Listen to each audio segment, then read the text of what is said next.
अस्सलाम वालेकुम दोस्तों, कैसे? मेरा नाम इमरान निसार है और आप मेरा यूट्यूब चैनल देख रहे हैं। आज आपसे जो मुलाकात हो जा रही है, इसमें कुछ नए इंटरेस्टिंग फैक्ट्स के हवाले से मैं आपसे बात करना चाह रहा हूं। और इन फैक्ट्स में मैं आपको जो सबसे इम्पोर्टेंट चीज़ है वो बताऊंगा कि जो एक सिगरेट का बहुत ही मशहूर ब्रांड है मार्लबोरो, जब वो ख़ुद उसकी डेथ हुई तो उसके आखिरी अल्फाज क्या थे, जो कि तमाम स्मोकर फ्रेंड्स के लिए बहुत ही इम्पोर्टेंट है। तो आप सब लोग ये वीडियो देखते रहिए। तो शुरू करते हैं आज की वीडियो। अच्छा जी, मैंने आपसे लास्ट टाइम एक फैक्ट शेयर किया था कि भूल जाना जो है उसका कितने बेनिफिट्स हैं, और कुदरत ने भी हमारे अंदर एक चीज़ रखी है कि हमारा हाफजा कमज़ोर होता है और हम चीज़ों को भूल जाते हैं। एक और बड़ी इंटरेस्टिंग स्टडी मैंने पढ़ी, उस स्टडी की रूह से वो ये कहते हैं कि intelligent people are more forgettable. मतलब जो इंटेलिजेंट लोग होते हैं वो बहुत ज़्यादा भूल जाने वाले लोग होते हैं, एज़ कम्पेयर टू द लोग जो चीज़ों को जहन में रखते हैं, वो लेस इंटेलिजेंट होते हैं। अब मैं इसके ऊपर थोड़ा सा अपने सोच रहा था और आपसे डिस्कस करूं कि इसका मतलब ये है कि अगर हम अपने जहन में चीज़ों को हावी ना करें और अपनी चीज़ों को, मतलब जो चीज़ें हमारी ज़िंदगी में बेसूद हैं, बेफ़ायदा हैं, बेमानी हैं, उनको अगर जहनों में अहमियत ना दें, उसकी बहुत ज़्यादा वो ना करें, उसको फॉलो ना करें, तो हम अपने कामों में ज़्यादा अच्छी चीज़ें लेके आ सकते हैं, उसमें ज़्यादा बेहतरी ला सकते हैं अपने कामों में। तो ये साइकोलॉजी की एक स्टडी है। तो मैं आपसे रिक्वेस्ट करूंगा कि वही जो हमने पहले भी बात की थी कि भूल जाएं, कोशिश करें जिन चीज़ों का इम्पेक्ट आपकी ज़िंदगी में आ सकता है और आप उसको लंबा ना खींचें। कुछ वाक़यात ज़िंदगी में ऐसे हो जाते हैं शायद जो हमें फंसाए रखते हैं और ज़िंदगी स्टक हो जाती है। तो कोशिश करें उनको अपनी ज़िंदगियों से इरेज़ करें, ख़त्म करें, और ज़िंदगी का हर नया दिन एक चढ़ता सूरज, एक नए आगाज़ का हमें पैगाम दे रहा होता है, उसको फॉलो करें। अच्छा जी, आप सब लोग जानते हैं कि मार्लबोरो एक बहुत बड़ा ब्रांड है और मार्लबोरो मैन के नाम से दुनिया की कामयाब तरीन सिगरेट की एडवर्टाइजमेंट चलाई गई, जो 1954 से 1999 तक मार्लबोरो मैन जो है वो इसमें अपीयर होते रहे हैं।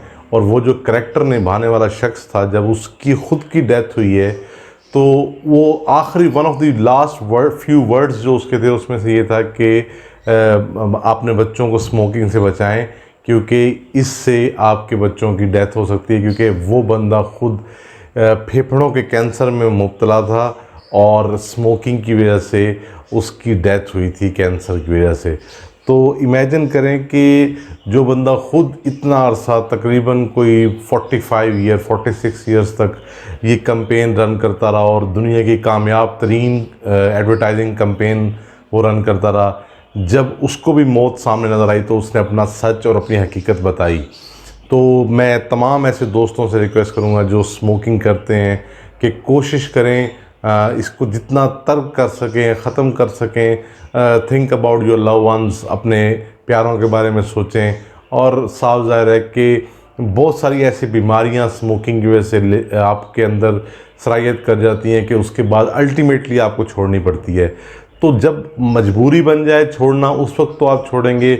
असल मर्दानगी और असल तो क़ुव्वत इरादियत ये है कि आप उस वक्त छोड़ें जब आप इसकी पीक पे हों। तो मैं रिक्वेस्ट करूंगा कि प्लीज़ अवॉइड स्मोकिंग। अच्छा जी, एक बड़ा इंटरेस्टिंग फैक्ट ये है कि आप सबके अराउंड भी लोग होंगे और मेरे भी बहुत सारे ऐसे दोस्त हैं जिनका हेयर लॉस बड़ा कंटिन्यूस होता है, और ये बहुत सारे इसके जेनेटिकल इश्यूज भी हैं और इसकी मेडिकल रीजंस तो खैर बहुत सारी होंगी जो आप किसी भी अच्छे डॉक्टर से डिस्कस कर सकते हैं, क्योंकि I am not the qualified person to discuss over that. लेकिन मैंने इसकी एक और डायमेंशन इसकी पढ़ी है कि over thinking can cause a hair loss. बहुत ज़्यादा सोचते रहने से भी हेयर लॉस होता है। तो कोशिश करें कि कम सोचें, ज़िंदगी को एंजॉय करें। देखिए, हम लोग माजी के बारे में सोचकर पछताते रहते हैं और मुस्तकबिल के बारे में सोचकर खौफज़दा होते रहते हैं कि क्या होगा। इस मुस्तकबिल और माजी के चक्कर में हम हाल में जीना भूल जाते हैं। तो कोशिश करें कि हाल में जिएं।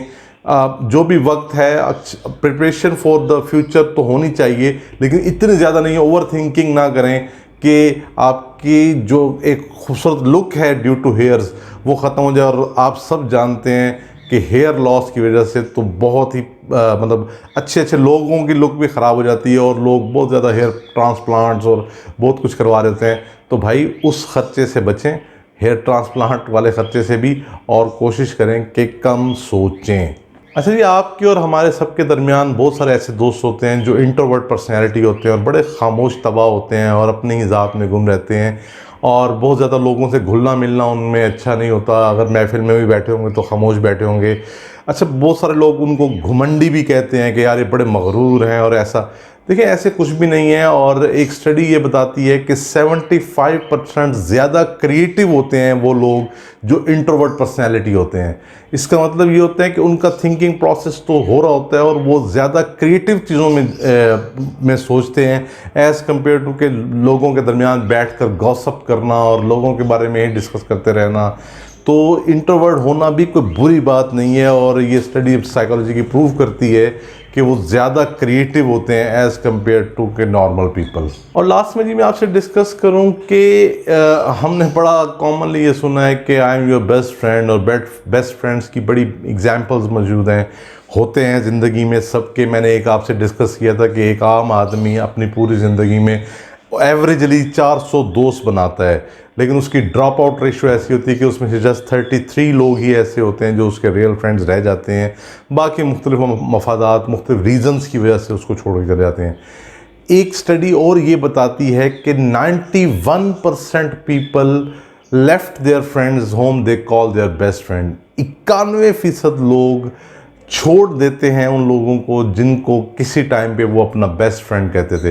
अच्छा, इसमें बिल्कुल ये बात जहन में रखिए कि छोड़ देने का मतलब ये नहीं होता कि बिल्कुल कता ताल्लुक़ हो जाते हैं। हाँ, उनमें थोड़ा सा गैप ज़रूर आ जाता है। उसमें बहुत सारी और भी वजूहत उस स्टडी में लिखी हुई हैं कि उनके लोकेशन चेंज हो जाती है ड्यू टू प्रोफेशनल लाइफ और बहुत सारी चीज़ें हो जाती हैं, लेकिन गैप्स आ जाते हैं। तो आपके बेस्ट फ्रेंड्स के साथ कीप ऑन कनेक्टेड, मतलब कोशिश करें। और अब तो खैर डिजिटल एरा है, डिजिटल वर्ल्ड है, जितने भी पुराने दोस्त हैं उनके साथ एटलीस्ट मोबाइल के थ्रू कनेक्शन तो रखे जा सकते हैं, ताकि जब भी आप अपनी पुराने दोस्त के साथ बैठेंगे तो आप रिफ़्रेश करेंगे मेमोरीज़ को और एक अच्छा इमेज आएगा। तो ये थी आज की वीडियो, होपफुली आपको पसंद आई होगी। मैंने कोशिश की है कि कुछ ऐसे फैक्ट्स इकट्ठे करूँ जिससे आपको और मुझे सबको फ़ायदा हो और हमारी ज़िंदगी में जो भी उसका इम्पैक्ट है उसको हम देखें और अपनी ज़िंदगी को बेहतर कर सके। मेरी ये कोशिश कंटिन्यू रहेगी। आपसे गुजारिश ये रहेगी कि अगर आपको मेरी वीडियो पसंद आती है तो मेरे चैनल को ज़रूर सब्सक्राइब करें, इससे मेरी थोड़ा हौसला अफजाई बढ़ती है। अगली वीडियो तक के लिए इजाज़त, अल्लाह हाफिज़।